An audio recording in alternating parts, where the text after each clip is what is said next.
Hello दोस्तों, आप सब कैसे हैं।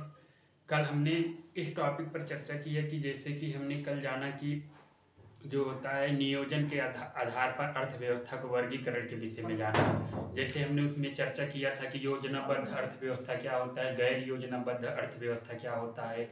योजनाबद्ध अर्थव्यवस्था में कैसे जो होती है सरकारें अपनी योजनाओं को कैसे लागू करती है, क्या क्या नियमों का पालन पालन करती है, ये सब चीज़ें हमने कल सीखा और जाना भी। इसके तहत हमने प्लान्ड इकोनॉमी फॉर इंडिया की बुक के तहत जो थी योजना उसको जाना, साथ ही साथ हमने बॉम्बे प्लान जाना और सर्वोदय योजना के विषय में जाना और पीपुल्स जन यानी कि पीपुल्स प्लान जन योजना के विषय में जाना और श्री नारायण अग्रवाल की गांधीवादी योजना के विषय में जाना।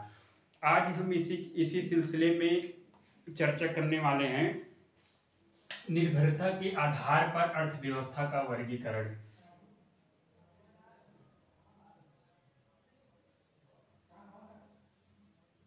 निर्भरता के आधार पर अर्थव्यवस्था का वर्गीकरण। अच्छा, आप सभी बताइए कितने लोग जो हैं आप पढ़ते समय निर्भर रहते हैं, जैसे माता पिता के ऊपर निर्भर नहीं रहते हैं। जैसे कोई लड़का हुआ, वो पढ़ने के दौरान क्या होता है कि अपने माता पिता के ऊपर निर्भर रहता है, क्योंकि माता पिता ही उसकी खर्च उठाते हैं हर महीने का। लेकिन ब्रिटेन वगैरह में आप जाएंगे, यूनिवर्सिटी में जो बच्चे पढ़ते हैं वहाँ पर जो है वो स्वयं ही अपना पढ़ते हैं, मेहनत करके परिश्रम करके। जैसे कि अपना पॉकेट मनी के लिए वो होटल वोटल में और किसी कॉल सेंटर में 2-3 घंटे के पार्ट टाइम जॉब करके अपना खर्चा निकाल लेते हैं। तो ये सब वहाँ करते हैं। तो यही है निर्भरता के आधार पर अर्थव्यवस्था का वर्गीकरण।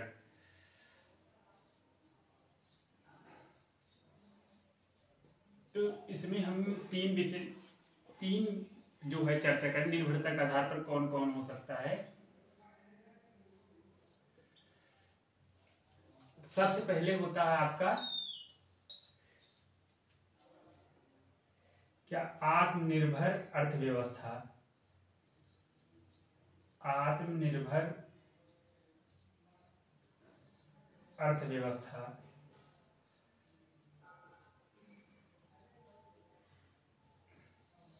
उसके बाद आपका होता है आश्रित अर्थव्यवस्था।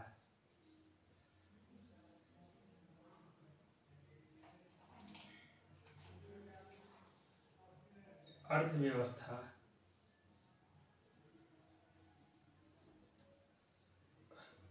उसके बाद इसके बाद परस्पर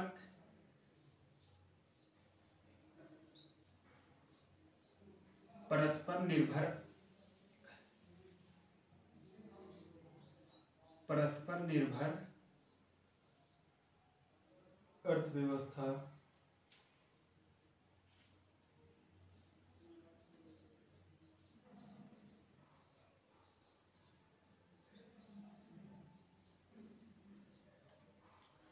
तो हमने क्या देखा, आत्मनिर्भर अर्थव्यवस्था, आश्रित अर्थव्यवस्था, परस्पर निर्भर अर्थव्यवस्था। आत्मनिर्भर अर्थव्यवस्था, पहले नंबर आत्मनिर्भर शब्द का अर्थ। आत्मनिर्भर का अर्थ होता है आत्मनिर्भर यानी कि सेल्फ डिपेंडेंट। सेल्फ डिपेंडेंट मतलब आप कोई भी कार्य करना चाहते हैं, आप चाहते हैं कि स्वतंत्र होकर पढ़ना। जैसे कि आपके परिवार वाले ने आपको बोल दिया, देखिए हम आपको पैसा नहीं दे पाएंगे, आप अपना जो है पैसे कमाइए और पढ़िए। ये होता आत्मनिर्भर यानी कि स्वावलंबी। जैसे कि रामायण में वाल्मीकि जो है अपने जो राम के जो पुत्र रहते हैं लवकुश, उनको ये शिक्षा देते हैं स्वावलंबी बनने की शिक्षा। पहले गुरुकुल आश्रम में स्वावलंबी बनने की शिक्षा दी जाती है, जिससे कि उनको कोई समस्या ना हो। क्योंकि ऐसा नहीं है, क्योंकि उनको इसलिए शिक्षा दी जाती है, मान लीजिए वो अभी वह राजमहलों में रह रहे हैं, मान लो कभी कभार उनको वनवास जाना हुआ किसी युद्ध के समय, तो भोजन सामग्री एकत्र करने में उनको कोई समस्या न हो, इसके लिए उनको आत्मनिर्भर की भी शिक्षा दी है, स्वावलंबी सेल्फ डिपेंडेंट। जैसे वो अपनी आजीविका चला सके, खाना बना सके और अपना कुटी बना सके। ये सब चीज़ें आपने रामायण में देखा भी होगा। जो लक्ष्मण रहते हैं सब कार्य करते हैं, कुटी भी बनाते हैं, कंदमूल फल भी एकत्र करते हैं, इन सब उनको शिक्षा दी जाती है आश्रम के समय में।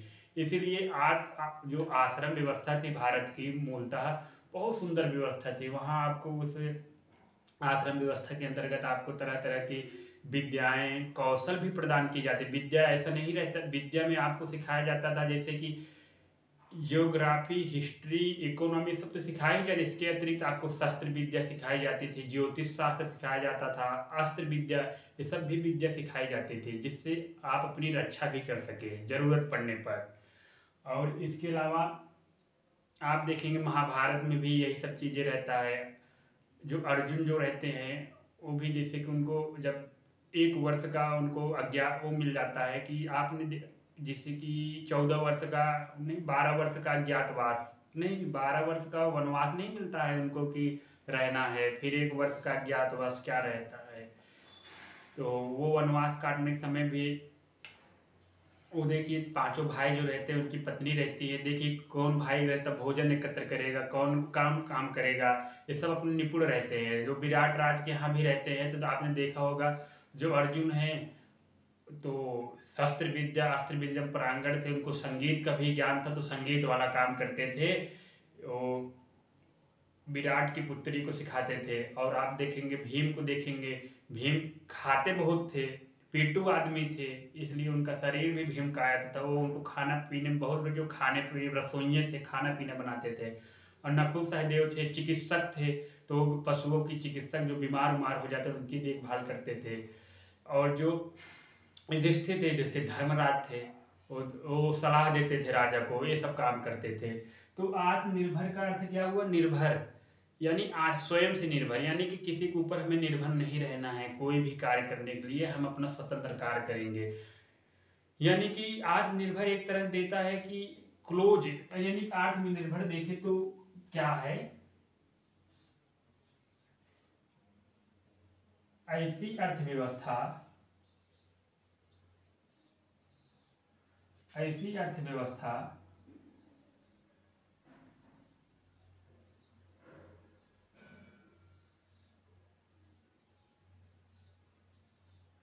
जिसमें वस्तुओं एवं सेवाओं का उत्पादन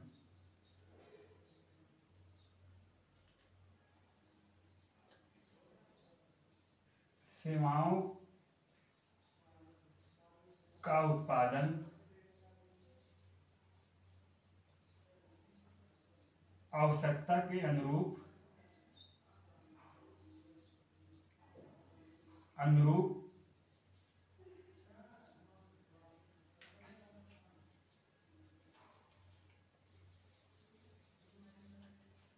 वस्तुओं एवं सेवाओं के उत्पादन आवश्यकता के अनुसार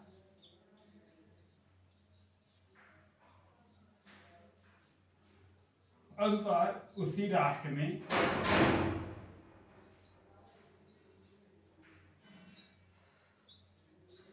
उत्पादित कर ली जाती है।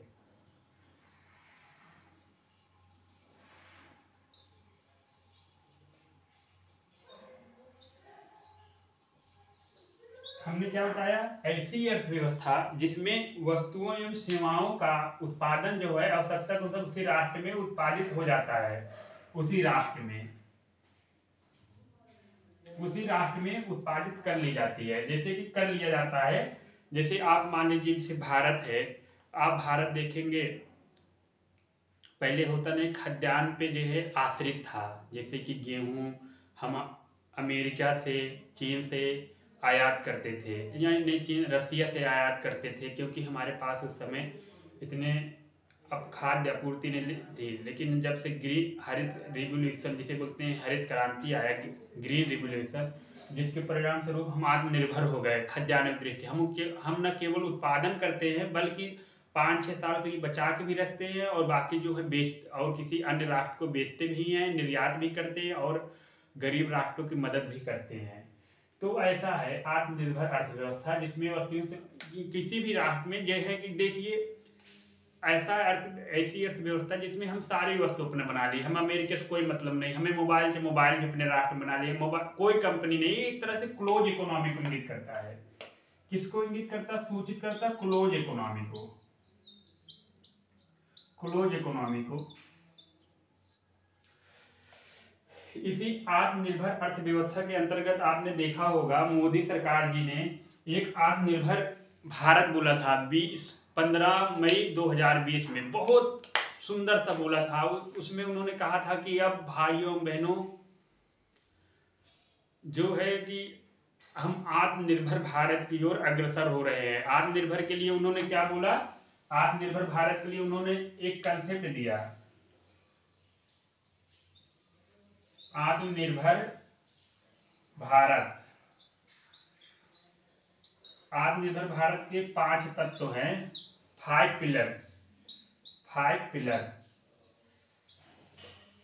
मोदी जी बोले 5 पिलर में क्या क्या है। Number 1 economy, number 2 infrastructure,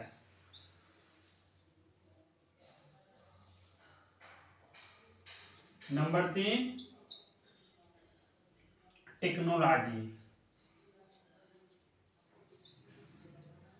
number 4 आपका हो गया वाइब्रेंट डेमोग्राफी,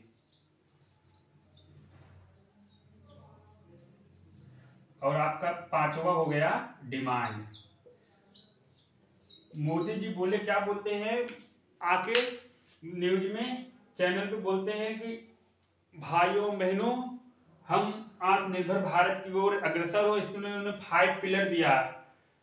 5 पिलर यानी 5 स्तंभ जो है आत्मनिर्भर भारत मूलभूत, ये economy, infrastructure, technology, vibrant demography, demand. वो बोलते इकोनॉमी, बोलते हैं क्या, हमारी जो इकोनॉमी हो इंक्रीम, जैसे होता नहीं कि वो जो है क्वांटम की दर से उछाल, यानी बहुत तेज रफ्तार से भागे। जैसे कि मंत्र है कि हमारी इकोनॉमी का इंक्रीमेंटल ग्रोथ ना हो, यानी कि धीरे धीरे विकास ना हो। जैसे मान लीजिए 2-4%, हम चाहते हैं हमारे जो इकोनॉमी में विकास हो किसकी रफ्तार से, क्वांटम, यानी क्वांटम नंबर की उछाल मारे तेज से। जैसे मान लीजिए 4 है, 40 पे ले जाए डायरेक्ट, इसे क्वांटम उछाल मारे इकोनॉमी हो। और इंफ्रास्ट्रक्चर बोलते हैं हमें जो हमारा इंफ्रास्ट्रक्चर होना चाहिए, मान इंफ्रास्ट्रक्चर आधुनिक होना चाहिए।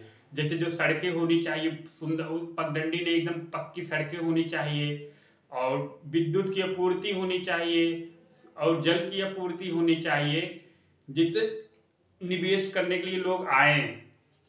और वो टेक्नोलॉजी बोले कि हमारी जो टेक्नोलॉजी उन्नत हो। उन्नत टेक्नोलॉजी मतलब कि जैसे हमारा जो है टेक्नोलॉजी उन्नत हो, प्राचीन की तरह ना हो।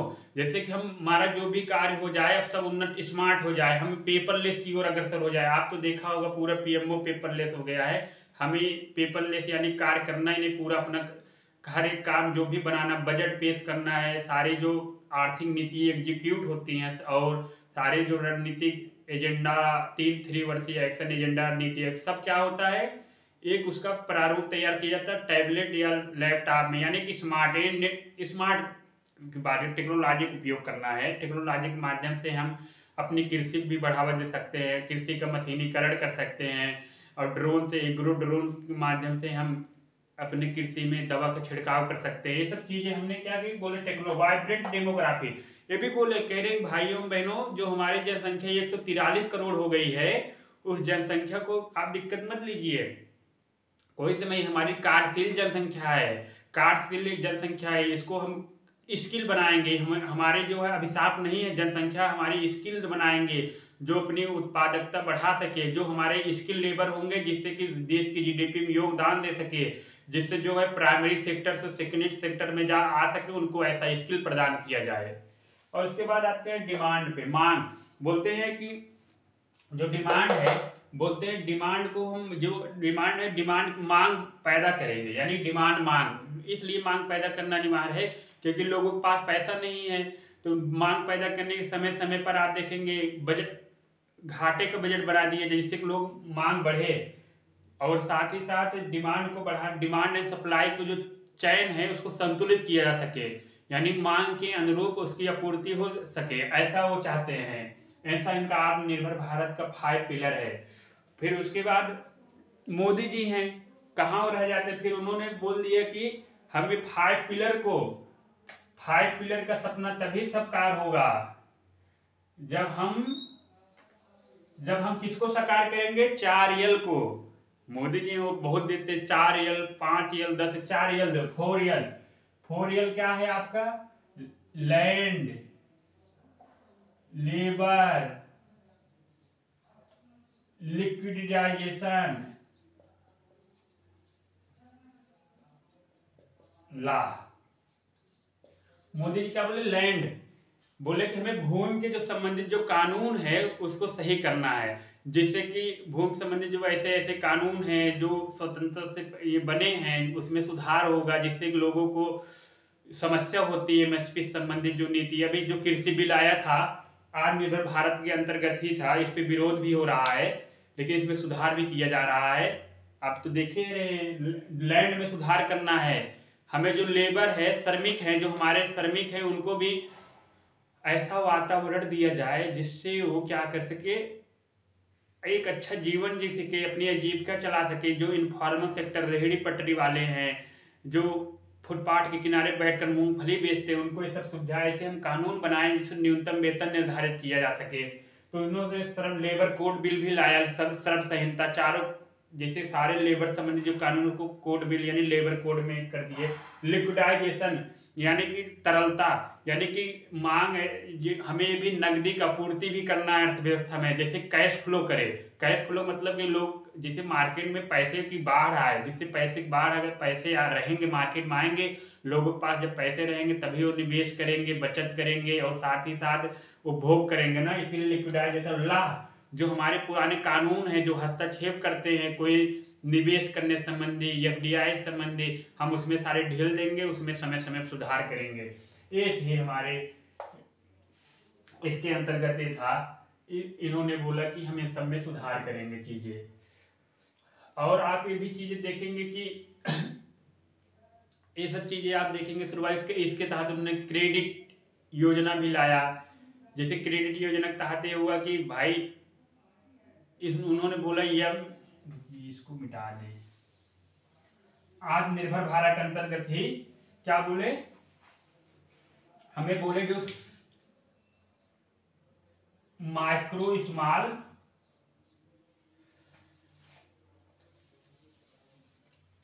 बोले कि micro small and medium enterprise, micro small and medium enterprise,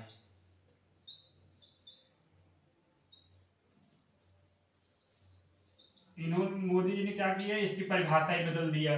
बोले कि इसके मापदंड अलग अलग दिए, micro small and medium enterprise. बोले कि इसमें जो है क्रेडिट स्कीम के तहत क्रेडिट भी दी जाएगी। मान लीजिए कोई निवेश करना चाहता है, बैंकों जैसे क्या होता है, कोई सूक्ष्म लघु मध्यम उद्योग हो, बैंक से लोन लेने जाती है, बैंक उन्हें लोन देने में आनाकानी करते हैं, क्योंकि कई बार ऐसा होता है कंपनी घाटे में चली जाती है तो नहीं देता है। लेकिन सरकार ने बोला कि बैंक अब तो आप सब आश्वस्त होइए, मैं अपनी क्रेडिट पे इनको लोन दीजिए, अगर इनकी घाटे में जाता है चीजें, इसका मैं लोन मैं पे करूंगा, यानी इनके क्रेडिट वाला पैसा मैं दूं। जैसे मान लीजिए मोदी जी ने किसी micro small and medium enterprise industry बोल दिया कि देखिए आप जाइए बैंक से लोन ले, इसका 100% क्रेडिट मैं लूटता हूँ। क्या होगा, वो व्यक्ति नहीं चुका पाता है पैसा तो मोदी जी चुकाए, यानी सरकार, भारत सरकार चुकाएगी।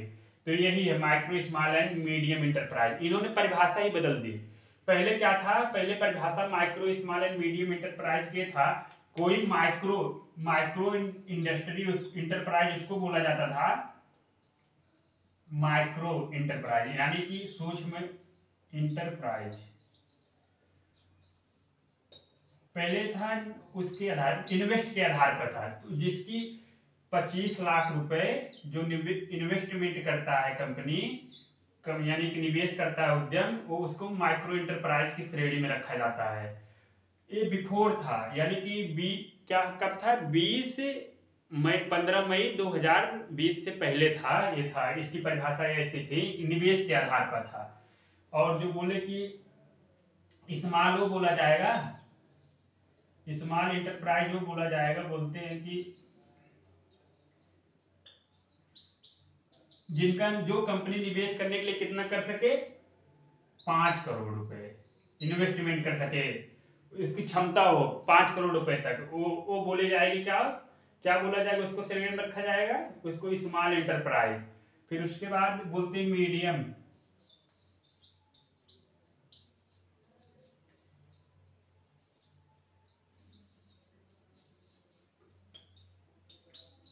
बोले जो कंपनी 10 करोड़ रुपए तक इन्वेस्टमेंट रखने की क्षमता रखती है उसको मीडियम इंटरप्राइज कहा जाएगा। यानी सूक्ष्म उद्यम, लघु उद्यम, मध्यम उद्यम तो है। जैसे मान लीजिए कोई है, मान लीजिए कंपनी है चिप्स, आलू से चिप्स बनाने, उसने क्या किया, उसने अगर उसकी अगर क्षमता कितनी है 25 लाख रुपए तक है, वो न्यूनेस्ट में माइक्रो से, अगर वही कंपनी धीरे धीरे ग्रोथ करती हुई और बड़ी हो गई, अगर उसकी निवेश करने की क्षमता 5 करोड़ हो जाती तो स्मॉल में आ जाती है। फिर अगर उसकी मीडियम इंटरप्राइज जैसे मध्यम तबाज और उसकी हो जाए, उसको ये हो जाए कि चिप्स कंपनी जो है 10 करोड़ तक किसी भी कंपनी में इन्वेस्टमेंट करने की क्षमता रखती है, तो उसके बाद उसको मीडियम इंटरप्राइज का दर्जा दिया जाता था बिफोर। पहले ये मैन्युफैक्चरिंग से रिलेटेड है, विनिर्माण यानी कि मैन्युफैक्चरिंग।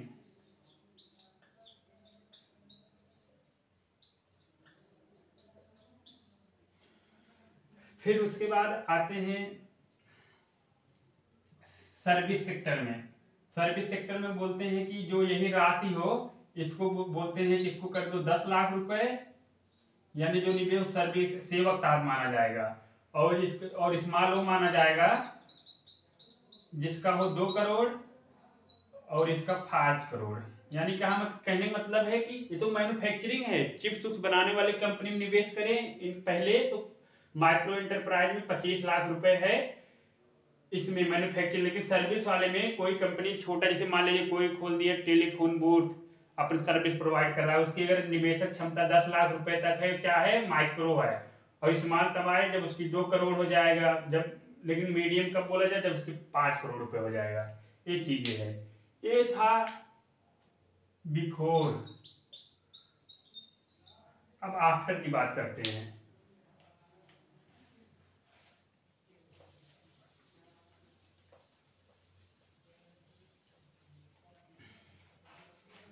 आफ्टर की बात करें,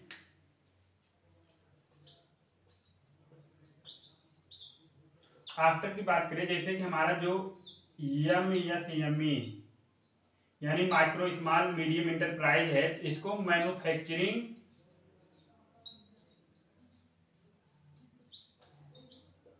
एंड, इसको दोनों मिला के बताएगा टर्नओवर के आधार पर, manufacturing and service based to turnover.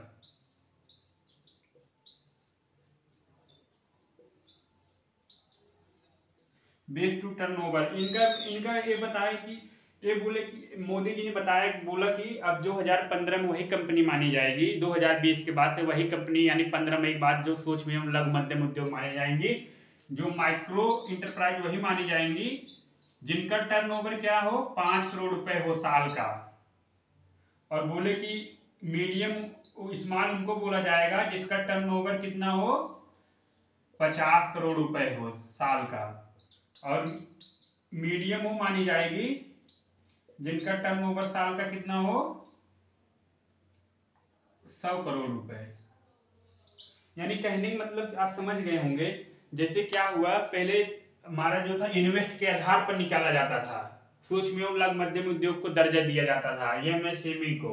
लेकिन क्या हुआ 15 मई 2020 के बाद जब से आत्मनिर्भर भारत की पहल, तो उसने क्या, मोदी जी ने परिभाषा ही बदल दी MSME की। कहा, बोला कि अब जो सूक्ष्म एवं लघु मध्यम उद्योग होंगे, कहीं चिप्स वाला जो चिप्स बनाने वाले आलू वाले पैकेट वगैरह जो चिप्स वाली कंपनी है, अगर उसके माइक्रो दर्जा तभी मिलेगा उसका टर्नओवर साल का 5 करोड़ रुपए रहेगा।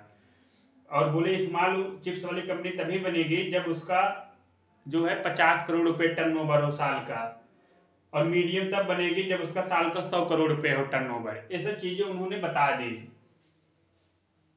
फिर उसके बाद अब हम चर्चा करते हैं आश्रित अर्थव्यवस्था के विषय पे।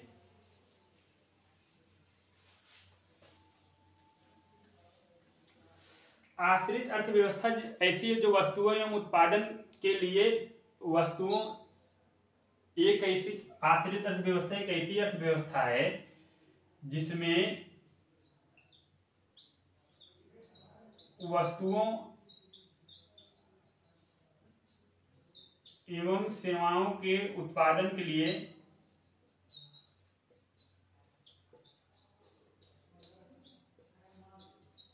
किसी दूसरे देश पर निर्भर हो।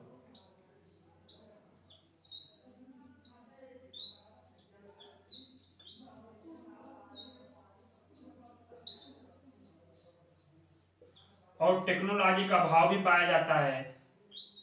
टेक्नोलॉजी का अभाव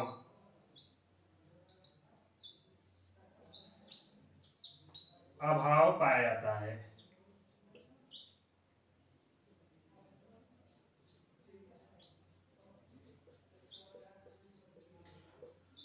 क्या बोले? जिसमें वस्तुओं एवं सेवाओं के लिए किसी दूसरे पर निर्भर हो। मान लीजिए भारत है, भारत अब खाद्यान्न की दृष्टि से आत्मनिर्भर नहीं था स्वतंत्रता के बाद।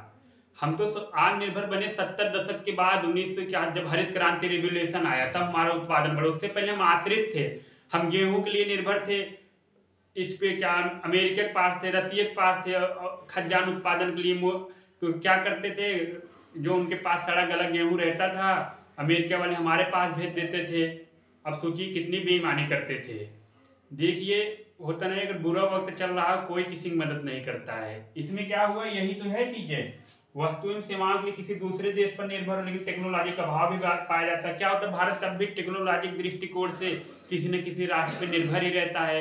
आप देखे होंगे, अगर जैसे हम ब्रह्मोस मिसाइल बनाए हैं, पूर्णता नहीं बना, उसमें ब्रह्मोस में आप देखेंगे रूस भी मिला है, भारत भी मिला है। तो चीजें होती नहीं, हम एक परस्पर होके चलते हैं। आश्रित मतलब हम पूरी तरह आश्रित हो गए हैं।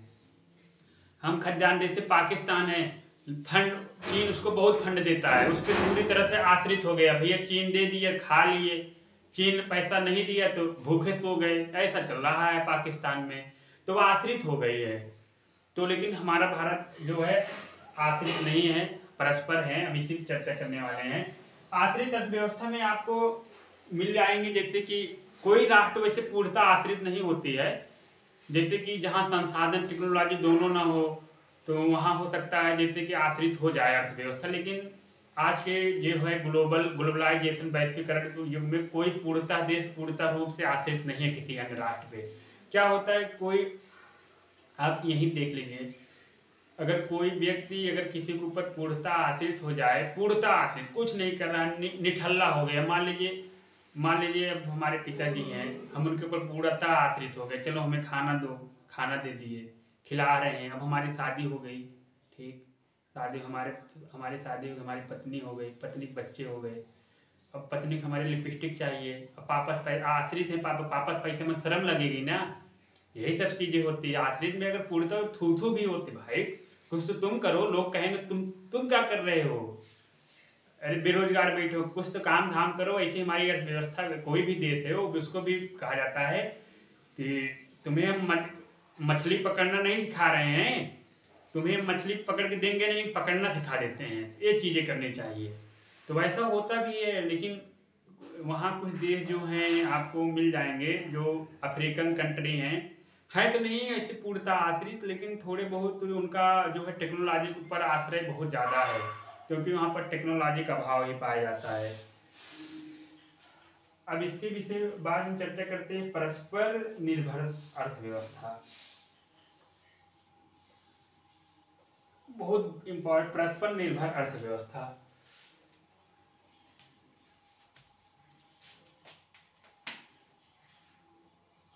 परस्पर निर्भर अर्थव्यवस्था, परस्पर निर्भर अर्थव्यवस्था।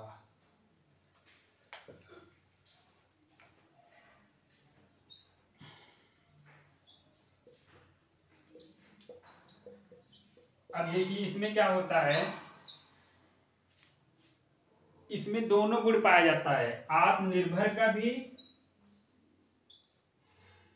और आश्रित का भी, आश्रित का भी। इसे हम क्या बोल देते हैं, इसे हम बोल देते हैं क्या, परस्पर निर्भर अर्थव्यवस्था। यानी कि अब सोचिए एक ऐसी अर्थव्यवस्था हो जिसमें हम आत्मनिर्भर भी हो और आश्रित भी हो, दोनों काम। क्योंकि देखो कई कई ऐसे राष्ट्र होते हैं जिनके पास कच्चे माल है, जैसे उनके पास कच्चे माल पेट्रोलियम है, लेकिन उन्हें दोहन करने के लिए उनके पास टेक्नोलॉजी नहीं है। तो क्या होता है, टेक्नोलॉजी है, सूडान है, सूडान देश है, उसके पास पेट्रोलियम है, लेकिन उसके पास जो है वो नहीं है, क्या नाम है, ये क्या नाम है कि ये टेक्नोलॉजी नहीं है संसाधनों को दोहन कर सके। ये सब समस्याएं होती है। आप सूडान में जाएंगे, सूडान में ऐसी ऐसी प्रथाएं प्रचलित हैं, आपको सुन के हृदय कांप उठेगा। आपको बताते हैं, सूडान में आप एक स्थान पे जो है, सूडान में जो है, सूडान में एक स्थान है, सूडान, सूडान में जो राजधानी है जूबा, उसके 75 किलोमीटर के उत्तर में यानी नॉर्थ साइड में कुछ जनजातियां हैं, वहां एक कल्चर बहुत प्रचलित है, ब्रेस्ट आयरिंग, ब्रेस्ट आयरिंग प्रथा। यानी क्या है, ब्रेस्ट आयरिंग प्रथा।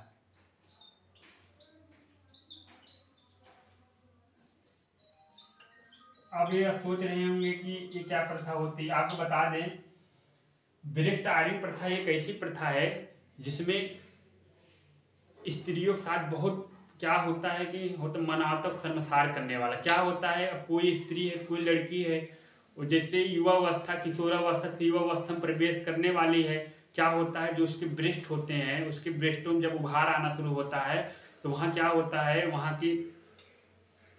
वहाँ जो है आदिवासी जनजातियां हैं, वो क्या करती हैं, अपने घर की महिलाओं, जो लड़कियां हैं किशोरावस्था वाले, उनके ब्रेस्ट को गर्म पत्थर से दबा देती हैं, और दबाने के बाद ना उनको ऐसे बांध देती हैं, गर्म बांध देती हैं। तो ऐसी प्रक्रिया 2-3 महीने तक चलती रहती है। उनका ऐसा विश्वास है कि ऐसा करने से लड़कियां जो है बलात्कार कम होंगे, और साथ ही साथ गर्भधारण क्षमता कम होगी, और जो है कि उनके वो काम उत्तेजक नहीं लगे, उनकी तरफ कोई देखेगा नहीं। तो ये सब चीज़ें वहाँ की ऐसी है, लेकिन महिलाएं बहुत प्रताड़ित होती है। सोचिए जलते हुए जो है पत्थर से उसके ब्रेस्ट को दबा दिया, स्तन को दबा देते हैं, जिससे कि वो फ्लैट हो जाए। इसको तभी तो ब्रेस्ट फ्लैटिंग भी बोलते हैं, ब्रेस्ट फ्लैटिंग। अब ऐसा कल्चर है, आप सोचिए सूडान में, जो सोचिए ऐसा होना चाहिए तो मनातक शर्मसार करने वाली बात है, लेकिन क्या ही किया जाए। अब चीजें वहां तो चल रही है चीजें। वो क्या, और एक चीज आप और ध्यान देंगे, जो वहाँ और महिलाएं हैं, ये सब आप चीजें देखेंगे ना, शहरों में ज्यादा होता है। ये सब चीजें आपको शहरों में ज्यादा देखने को मिलेगा। जो शहर है आपका, वो शहरों में ज्यादा होता, शहरों में इसलिए होता है, बोलते हैं कि इससे बलात्कार रेशियो घटेगा। जैसे होता है ना, किसी को सुझाव दिया जाए कि बलात्कार को कम करना हो, जैसे वहाँ की सरकार बोले भाई ब्रेस्ट आयनिंग प्रथा लागू कर दो, महिलाओं जो होता है, जो काम उत्तेजक अंग लगते हैं, ब्रेस्ट ही लगता है, तो उसको दबा दो, उसको फ्लैट कर दो, काम उत्तेजक लगेंगे ही नहीं, तो बलात्कार का रेशियो घट ही जाएगा। ये चीज़ें वहाँ पर ऐसी प्रथाएं प्रचलित है। और जो है ऐसा नहीं है, ये सब करती हैं उनकी मम्मी लोग ही करती हैं, बच्चियों की मम्मी करती हैं, चाची करती हैं, दादी ही करती हैं, उनके ब्रेस्ट को सपाट करती हैं। अब सोचिए जलते हुए लकड़ी से, जलते हुए कच्चे लोहे से उनको दबा दे रही, कितनी पीड़ा होती होगी, अथाह पीड़ा होती होगी। लेकिन क्या ही किया जाए, उन्होंने कल्चर का भाग बन चुका है, उसमें कोई हस्तक्षेप, अगर सरकारी हस्तक्षेप भी होता है तो वो लोग बोलते हैं कि हमारे संस्कृति में कोई हस्तक्षेप न करे, चली आ रही है, क्योंकि इससे उनको विश्वास है कि ऐसे हम अपनी स्त्रियों को जो है बचा कर रख सकेंगे। देखिए तो पेट्रियार्की है, ये स्त्रियों के साथ ज्यादती है, ऐसा नहीं करना चाहिए। और आप ये भी देखेंगे वहाँ, और सूडान है। अब सोचिए हम क्या चर्चा कर रहे थे, परस्पर निर्भर अर्थव्यवस्था, जो जो अर्थव्यवस्था आत्मनिर्भर और आश्रित दोनों का भाव हो, आश्रित भी हो, यानी आत्मनिर्भर यानी कुछ के जैसे कि आत्मनिर्भर रूप से कच्चे माल से आत्मनिर्भर हो। कच्चे माल मतलब क्या बोले, उसके पास अनाज हो, अनाज मतलब, और उसके बाद पेट्रोल हो, लेकिन उसके पास अनाज को पीसने के लिए क्या नहीं है, घरघट्टी ही नहीं है सही बड़ी सी। तो इसके लिए क्या टेक्नोलॉजी का अभाव है। अनाज को पैकेजिंग करने के लिए, अनाज को जैसे कि और पीसने, बारीक से पीसने, घर आटा में घरघट्टी नहीं है। और जैसे गेहूं अनाज में जैसे आपका हो गया, जैसे कि तेल वगैरह, उसको तेल निकालने की मशीन नहीं है, टेक्नोलॉजी का अभाव पाया जाता है। कच्चे माल तो बहुत है, पेट्रोल है, पेट्रोल तो उनके पास बहुत है, सूडान में बहुत है। आपको सूखाग्रस्त क्षेत्र है, उनके पास तो बहुत है पेट्रोल। लेकिन एक समस्या है, पेट्रोल तो बहुत है लेकिन पेट्रोल नहीं है। पेट्रोल तो है लेकिन समस्या क्या है, समस्या है उसको रिफाइन कैसे किया जाए, शोधित कैसे किया जाए। शोधन जानते हैं, कच्चे तेल को जब शोधित कर दिए, जैसे रिलायंस है, वो रिलायंस रिफाइनरी भी है, वो शोधित भी करती है तेल को, कच्चे तेल को रिफाइन। ऐसे कच्चे तेल आप मूल रूप से प्राप्त करेंगे जब भूमि से निकाला जाता है, भूमि से खन के, तो तेल वो का आप डायरेक्ट उपयोग नहीं कर सकते हैं सीधे कि गाड़ी में डाल दी और तेल निकल नहीं चले गाड़ी, उसका खातिर हमें बनाना पड़ता है, उसकी प्रक्रिया होती है तेल की। तो अगर रिफाइन होगा उसमें बनता है डीजल, केरोसिन, तो डामर, ये सब बनता है, पेट्रोल बनता है उच्च गुणवत्ता। तो ये पेट्रोल जो होता है इस प्रक्रिया के तहत ही बनाया जाता है। और एक विशेष बात है, वहाँ जो समुदाय है वहाँ सूखा बहुत पड़ता है सूडान में। आप ध्यान देंगे सूडान में सूखा बहुत पड़ता है, लोगों के पास पीने के लिए पानी नहीं है। वहाँ क्या करते हैं, वहाँ के लोग क्या करते हैं, गाय बहुत पालते हैं। गाय पालते हैं, गाय के जो है, गाय के वहाँ मुंह धुलते हैं, उसी पानी से स्नान भी करते हैं। और साथ ही साथ गाय को जानते हो, अगर कोई मारने आता है गाय के लिए, वो लड़ भी जाते हैं गाय। और ये भी है, जिस पुरुष के पास ज्यादा गाय होता है उसी से अपनी लड़की विवाह करते हैं, ऐसा शुभ माना जाता है। वहाँ में, वहाँ के कल्चर में, ऐसी संस्कृति में शुभ माना जाता है।